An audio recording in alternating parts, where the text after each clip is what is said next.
ॐ शुक्लाम्बरधरम् विष्णुम् शशिवर्णम् चतुर्भुजम् प्रसन्नवदनम् ध्यायेत् सर्वविघ्नोपशान्तये अगजानन पद्मार्कम् गजाननमहर्निशम् अनेकदन्तम् भक्तानाम् एकदन्तमुपास्महे श्रीशिवसहस्रनामस्तोत्रम् वासुदेव उवाच ततः स प्रयतो भूत्वा मम तात युधिष्ठिर प्राञ्जलिः प्राह विप्रर्षिर्नाम सङ्ग्रहमादितः उपमन्युरुवाच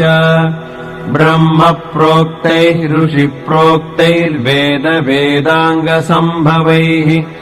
सर्वलोकेषु विख्यातम् स्तुत्यम् स्तोष्यामि न